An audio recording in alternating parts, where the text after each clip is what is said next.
Hey guys, Rafferty Pendry here. In this video, I'm probably going to rub some people the wrong way, and I apologize ahead of time.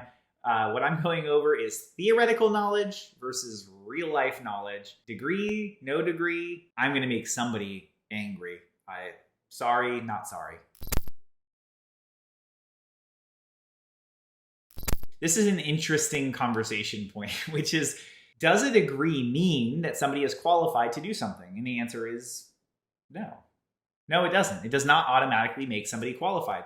Yes, there are certain jobs that I would really want somebody to have a degree in. If the person's doing a surgery, I really hope you have a degree. That makes sense.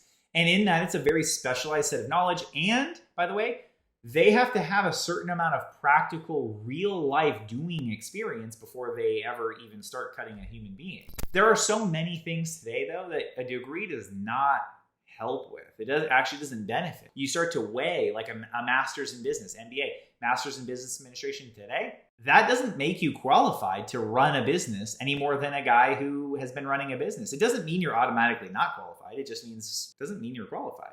The thing I focus on when I'm looking to hire somebody, the thing I focus on when I am partnering with somebody on a project or we're getting a new vendor is their ability to do things. Practical real life experience. Show me that you can do it. And so if I hire somebody, I don't care if they have a degree or not. Maybe they do, maybe they don't. I want to see them actually do it. The problem with hiring based on a degree and then assuming that because they have a degree that they know what they're doing is that person may not have any real life experience, and they may not have any real life experience in a company like yours. And your company may be different enough, or your needs are different enough, that even if they did do it in a company like yours, they may not still be able to perform. The key is, can the person perform? Can they do the actions you need them to do in order to cause the result or outcome that you want?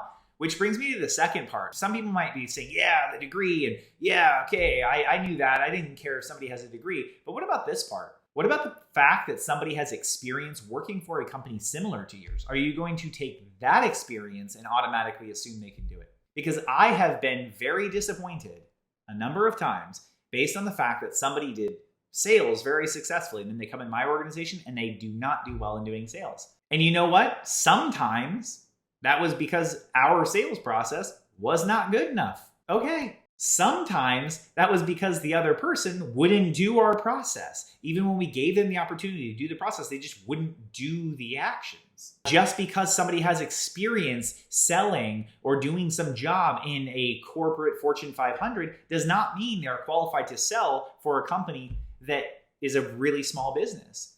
I remember having a conversation with a guy who had been working at IBM for a long time.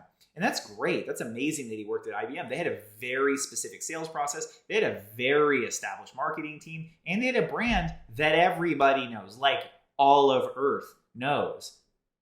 Well, that's very different than selling for a small business that nobody knows, right? As you're trying to get it going. So the fact that they worked at IBM before has no relevance. And sure, so you have to just see, does the person perform? Do they actually get the results? And that's all that matters. So one example that comes to mind is there was this business, and the guy who owned it was big on his degree, and he was talking to this client about, he's got his degree and this is his profession and he's been doing it a long time and all this stuff, but they weren't getting results for them. And you know what they told them? They gave him a bunch of complicated blah blah blah about the reason they weren't getting the results. We looked into their advertising campaign they were running, and you know what we found? They weren't actually making any changes in the ad campaign to change anything when it wasn't working. That was the problem. We made a handful of adjustments to the campaign. We just changed who they were targeting a bit and a handful of other things. And all of a sudden they started getting results. I took a guy who had no degree. I took a guy who was running the ads, who was competent at running ads, and they fixed their problem in a very short period of time that these other guys did not fix month after month after month, because they're sitting there saying, oh, well, we know what we're doing and we're these specialists. So whether they have a degree or they have this theoretical knowledge because they studied some course or they learned something, and then can they actually do it? That's the question. The rubber meets the road when he asked the question, can they actually do it? One other example I wanted to share that actually just happened, I was having a conversation with two guys, really cool guys. They were getting a business going, amazing, really cool product too. I really like them. It was a fun conversation.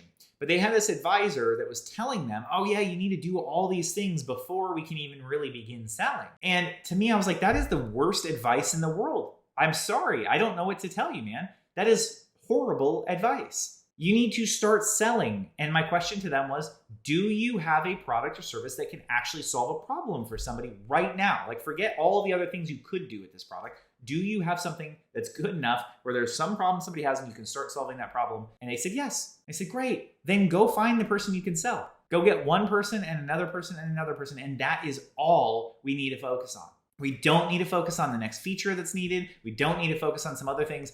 If that person was really knew what they were doing in this type of business, this type of setting, they would have been telling them, get out there and make sales as fast as humanly possible. Because the reality is, in this small business, if they do not do that, they will not have a company.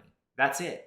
It's super simple. If they don't generate sales, they will not have a company. They don't have investors with a bunch of theoretical money and a bunch of other things and a bunch of theoretical this. They don't have that. You have to just generate the sales and then deliver the product or service to somebody. To summarize, yes, having theoretical data is good. It's helpful if you can apply it. If you can't apply it, it's literally useless. So who cares? Real life experience is the senior thing. Can somebody do it? That's what I look for. If you guys like this video, give it a thumbs up. Subscribe to my channel. I'll see you guys in the next one.